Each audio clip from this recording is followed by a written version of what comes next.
I'm gonna show you how to add music to a USB mp3 player.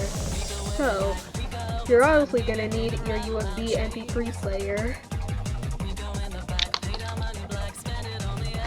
You're going to plug it into a USB port to your computer.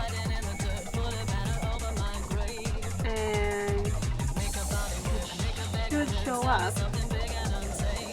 Next, you need to have a song that you're going to put into your mp3 player. I have a feel good time from Nancy. I'm gonna use this song from Dance Mania as an example. Drag it on over, copy it, and wait till it's done copying. And there you have it. Your song is now on your mp3 player.